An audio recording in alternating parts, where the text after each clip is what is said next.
Selamat pagi teman-teman. Ada pepatah mengatakan bahwa tak kenal maka tak sayang. Oleh karena itu, izinkan saya memperkenalkan diri supaya bisa saling kenal dan saling sayang. Perkenalkan, nama saya Riri Sayurinisa Hangupari dari Prodi Ilmu Komunikasi UPN Veteran Jakarta. Saya sangat senang sekali dapat berbicara pada kesempatan hari ini mengenai topik yang sangat penting bagi para remaja di zaman ini, yaitu mengenai literasi digital dan perannya dalam mencegah penyebaran konten kekerasan verbal di media sosial. Saat ini, kita hidup dalam era digital yang terus berkembang pesat. Remaja seperti kita adalah salah satu kelompok yang paling aktif dalam berinteraksi di media sosial. Namun, dengan adanya keuntungan teknologi ini, datang pula loh tanggung jawab besar bagi kita para pengguna media sosial. Terutama dalam hal bagaimana kita berperilaku dalam bermedia sosial. Oh ya, tadi sempat menyinggol mengenai literasi digital. Apa sih literasi digital itu? Literasi digital adalah kemampuan kita untuk memahami, mengevaluasi, dan juga menggunakan informasi yang ditemukan di dunia digital dengan bijak. Kenapa sih literasi digital itu penting bagi para remaja? Yang pertama, literasi digital ini membantu kita dalam mengidentifikasi konten kekerasan verbal. Seringkali kita tidak menyadari bahwa apa yang kita lihat, bahkan kita bagikan merupakan penghinaan dan merendahkan seseorang.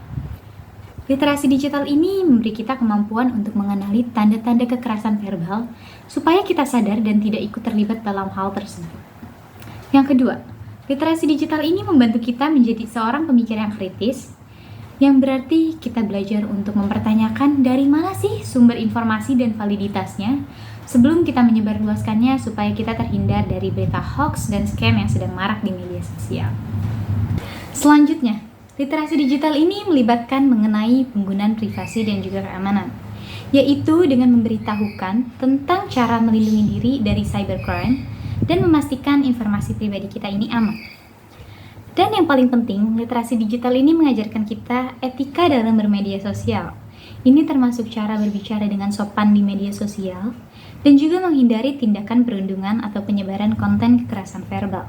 Oke, membahas mengenai konten kekerasan verbal yang ada di media sosial, kira-kira kalian semua ada yang tahu nggak sih ada berapa jenis kekerasan verbal yang ada bahkan sering muncul di media sosial?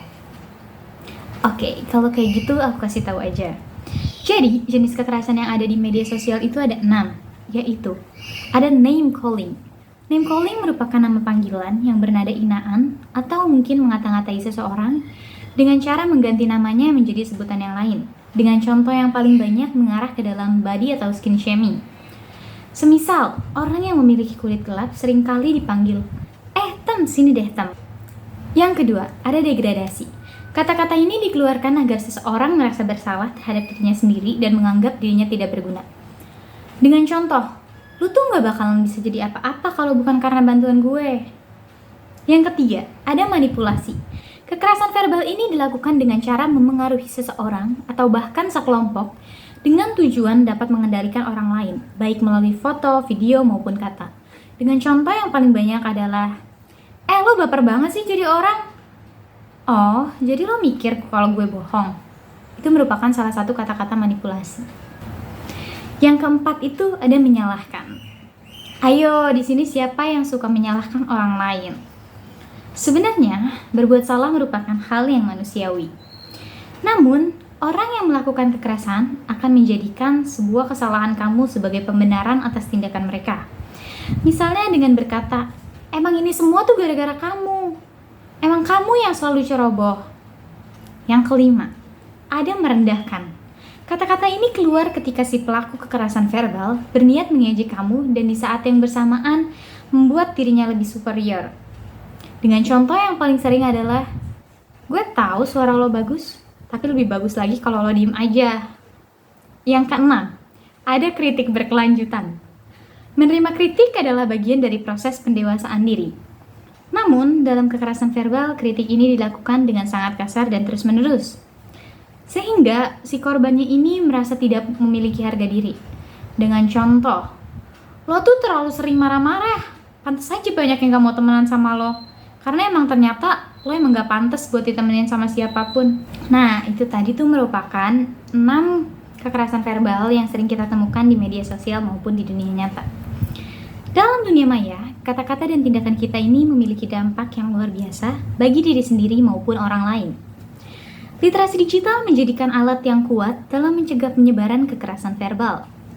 Sebagai remaja, sudah sepatutnya kita memiliki kekuatan untuk membentuk lingkungan online yang lebih baik dan lebih aman.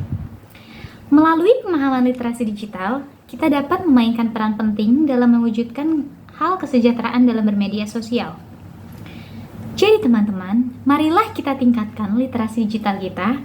Mari menjadi pemikir yang bijak, berbicara yang baik di media sosial, dan bersama-sama kita cegah penyebaran konten kekerasan verbal di dunia digital ini. Sekian dari saya, kurang lebihnya mohon maaf. Terima kasih.